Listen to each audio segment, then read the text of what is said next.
Assalamualaikum warahmatullahi wabarakatuh. Jumpa lagi dengan channel Handrasa Napoleon Berbagi Cerita. Waalaikumsalam. Ada cerita hutang Anies Baswedan 50 miliar.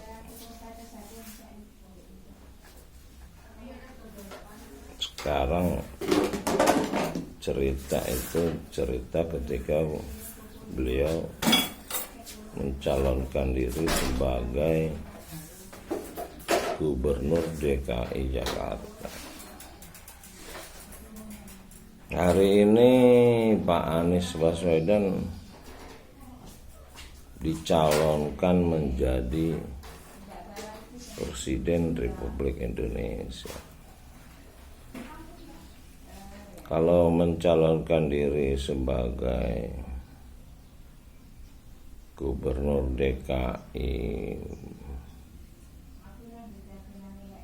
tim suksesnya punya utang sebesar 50 miliar. Kira-kira sebagai calon Presiden Republik Indonesia ini utangnya ya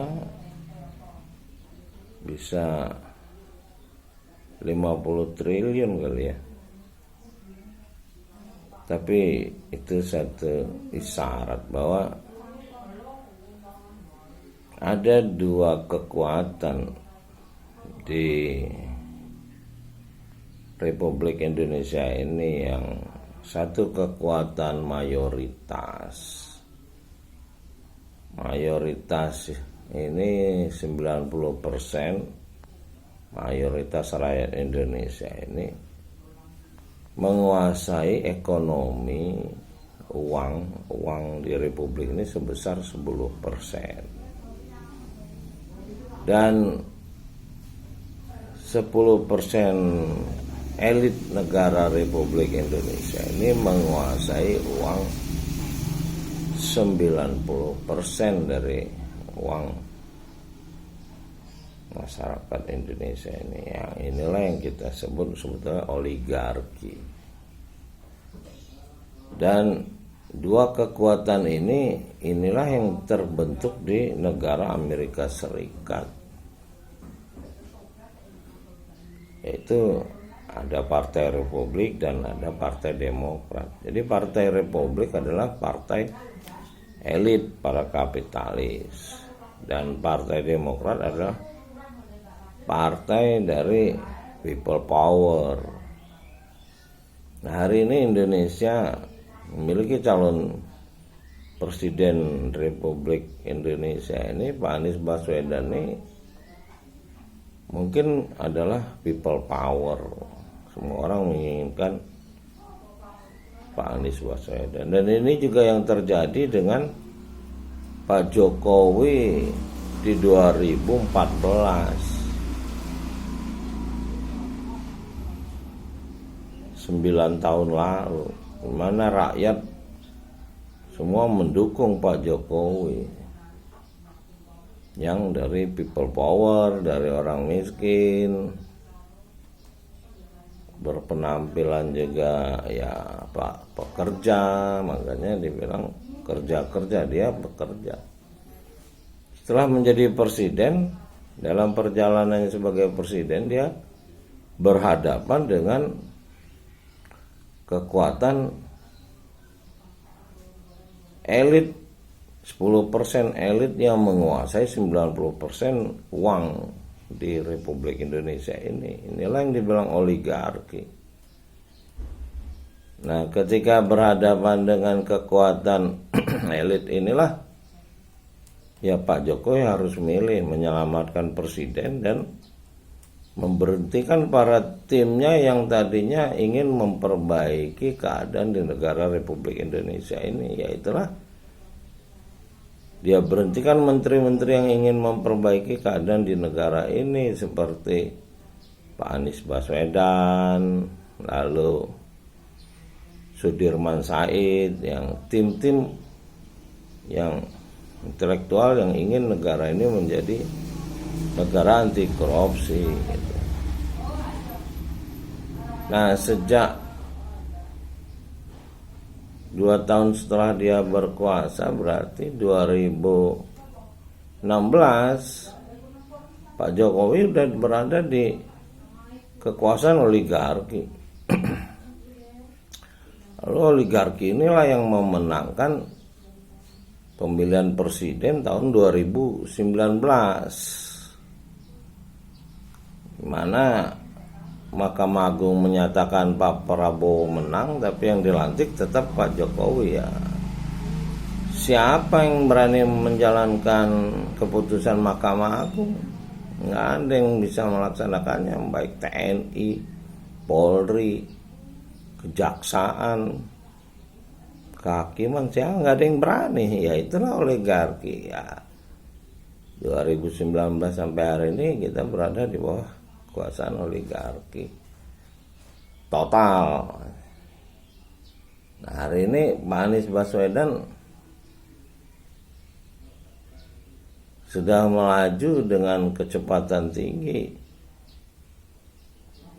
dengan people power, tapi satu sisi kekuatan oligarki juga bekerja.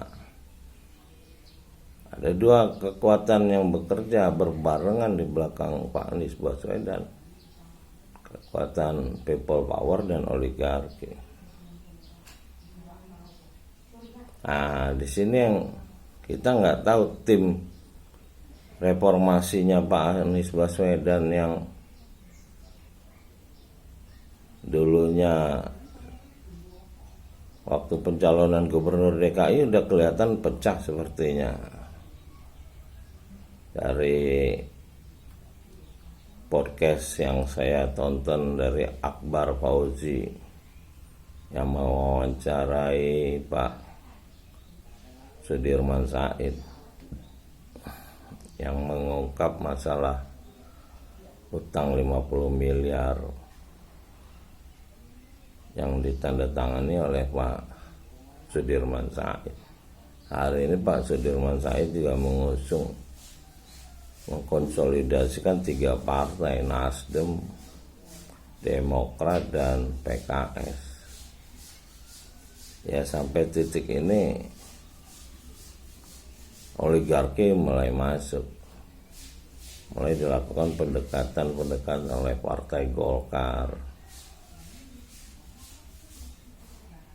dan orang-orang dari Partai PDI juga banyak hijrah, termasuk juga orang-orang dari Partai Gerindra.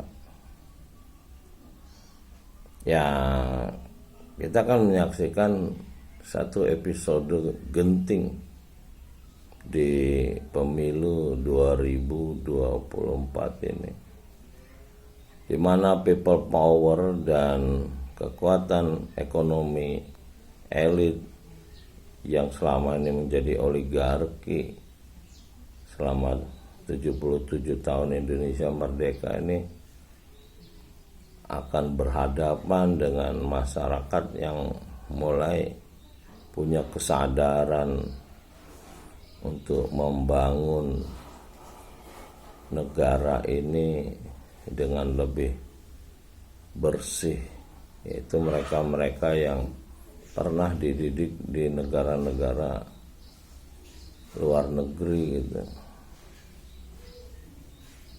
Ya, kalau melihat rekam jejak Pak Sudirman Said dari pembicaraan dengan podcast Pak Akbar Fauzi, saya melihat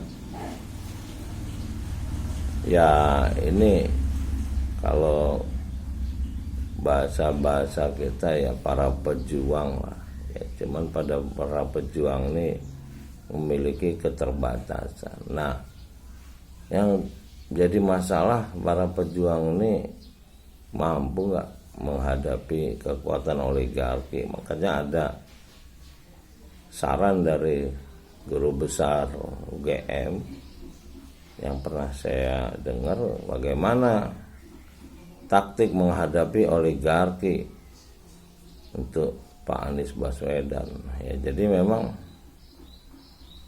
ya kita berharap Pak Anies Baswedan tidak seperti Pak Jokowi yang 2 tahun kekuasaannya di 2016 dia harus menyelamatkan kekuasaannya dan melepas tim pejuang-pejuang perbaikan negara yang waktu itu kasusnya Papa minta saham yang memakan korban pencopotan menteri-menteri. Nah ini Pak Anies Baswedan kalau terpilih jadi presiden, kita nggak tahu mampu bertahan sampai di titik mana, karena kekuatan oligarki kapitalis ini sudah ada sejak zaman Fir'aun. Ya kita berdoa mudah-mudahan bangsa dan negara kita akan beri kekuatan yang menolong oleh pencipta langit dan bumi dengan cara ya masyarakat Indonesia ya Iqra, membaca Quran terjemahan selama 7 kali berulang-ulang sehingga memiliki hikmat, mampu membaca tanda-tanda kekuasaan pencipta langit dan bumi. Demikian, assalamualaikum warahmatullahi wabarakatuh.